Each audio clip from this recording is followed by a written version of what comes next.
Hi students. Hi sir. మనం ఈరోజు వచ్చేసి ప్రథమ భాష అయినటువంటి ఫస్ట్ లాంగ్వేజ్ లోపల ఫస్ట్ లెసన్ ఏంటిది? దానశీలం. ఈ దానశీలం అనేటటువంటి పాఠాన్ని ఎవరు రాశారు? బొమ్మెరా కోతన. ఇందులోపల ఇంపార్టెంట్ పోయం వచ్చేసి మనం ఇప్పుడు చూద్దాం. అది నిరేయమైన పోయం ఉంటుంది. ఇది చాలా సార్లు యాన్యువల్ ఎగ్జామ్ లో రిపీట్ అయినటువంటి పోయం. ఒకసారి నేను ఈ పోయం వచ్చేసి అంటే ఈ పద్యాన్ని వచ్చేసి మనం రాగయుక్తంగా పాడి వినిపిస్తాను, చూడండి. నిరయంబైన నిపందమైన ధరణి నిర్మూలనంబైన దుర్మరణంబైన గులాంతమైన నిజమున్ రానిమ్ము కానిమ్ము పో హరుడైనన్ హరి అయిన నీరజపౌన్ డభ్యాగతుండైన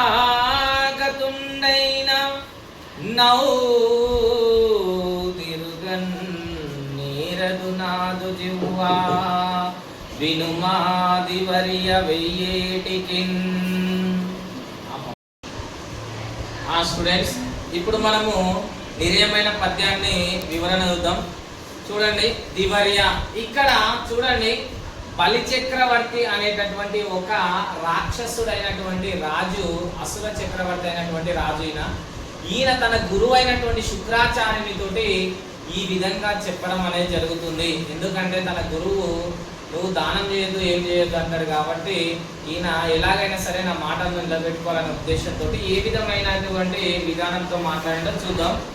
దివర్య, ఓ గురువర్య, ఓ గురువర్య, నిరయమైన ఓ గురువర్య, నాకు నరకం వచ్చినా సరే, నాకేమొచ్చినా సరే, నాకు నరకం వచ్చినా సరే, నిబంధనమైన నాకు ఎలాంటి విధమైన నువ్వు అంటున్నావు, నాకు బంధనము ప్రాప్తించినా సరే, అంటే నాకు కారాగారం మందు అయినా సరే, ధరణి నిర్మూలనం పైన ఈ భూమండలం మొత్తం నశించినా సరే, దుర్మరణం పైన నాకు చెడ్డ చావు వచ్చినా సరే, కులాంతమైన నిజమున్ రానిమ్ము కానిమ్ము పో, నా వంశం మొత్తం నాశనమైనా సరే, ఓ గురువర్య, నాకు నరకం వచ్చినా సరే, నాకు కారాగార బంధనం ప్రాప్తించినా సరే, ఈ భూమండలం మొత్తం నశించినా సరే, నాకు ఎలాంటి చెడ్డ చావు వచ్చినా సరే, చివరికి నా వంశం కూడా నాశనమైనా సరే, కానీ మీరు అంటున్నారు వచ్చినటువంటి అతిథి